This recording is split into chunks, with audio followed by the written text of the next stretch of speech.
are some ways to fast? Nichelle or Nichelle, forgive the pronunciation. Great question, Nichelle. I'm glad that you asked that. We get a lot of these questions, particularly in the beginning of the year, when we're just trying to start our lives and our year off in a really, really good trajectory. So fasting, a lot of times people ask this because we think that fasting is only food. What I tell our church, and I consistently tell people, you want to fast from things, one, that you feel like you cannot live without, and things that get in the way of you being able to love God the way that you are supposed to.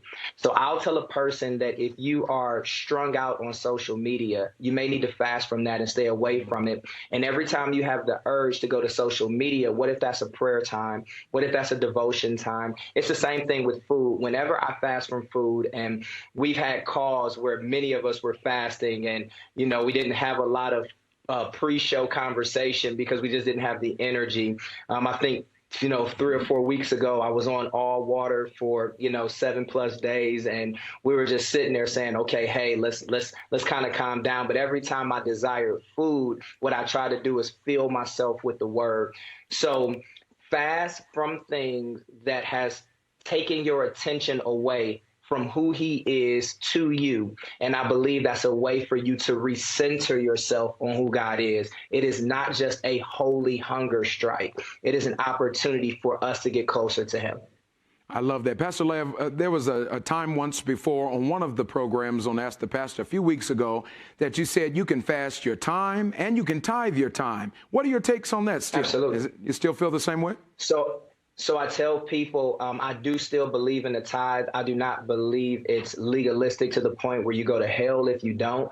But I do believe in also tithing my time. If I give 10% of my money, I try my best to live by giving God 10% of my time at the least.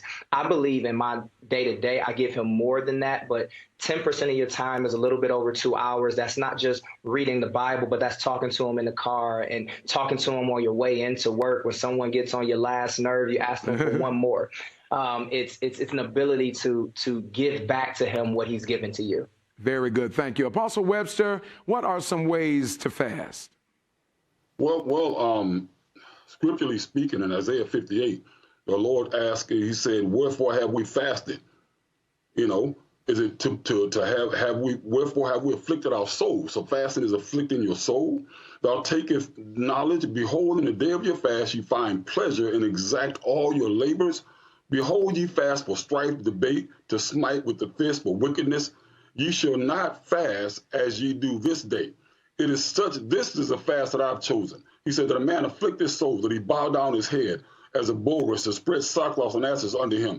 Call this the fast and acceptable day of the Lord. Is this not the fast that I've chosen, to loose the bands of wickedness, to undo heavy burdens, let the oppressed free, and yet ye break every yoke? Is it not to deal thy bread to the hungry? He's given a reason for fasting. Now, the types of fast, the word fast literally means, the word is sum, T-S-U-M, sum, and it literally means to don't eat. So I believe fasting is don't eat. However, what Pastor Lab and other pastors are talking about, there's a consecrated fast to where you consecrate yourself from certain things, So it's like a consecrated fast. The literal fast is don't eat, which I've been fasting. I've fasted 60 days once, 62 days once, 40 days, uncountable number. I'm talking no food at all.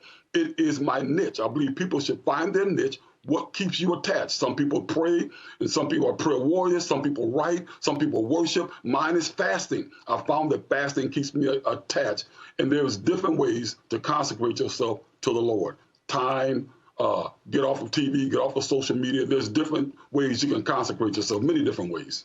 Thank you. Shout out to Good Hope Ministries. We're doing a little bit of that even as we speak. So we thank God for that great comment. Pastor Kasimis, we have a few minutes left. You and Pastor Nancy, let's give us a one-sentence comment if you can. What are some ways to fast? Yeah, so I like what Paul says in 1 Corinthians 9:27. He said, I discipline my body daily.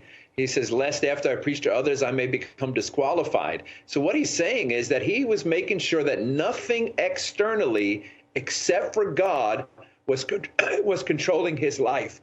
And so for me, if I find something that's pulling on my body or pulling on my mind, well, then, you know what? It's time to fast on those things, because nothing can control us except for the Spirit of the living God. Thank you. Pastor Nancy Columbus, what are some ways to fast? Nichelle from Facebook is asking. Amen. Well, there are several ways to fast, but anything that you are suppressing, that's something that you enjoy, and the pastors did a really good job on that. It doesn't necessarily have to be food, but it has to be anything that does take your attention away from the Lord. But one thing I want to make clear, that when you're fasting, you better be praying, because if you're not praying along with the fast, it's nothing but a diet.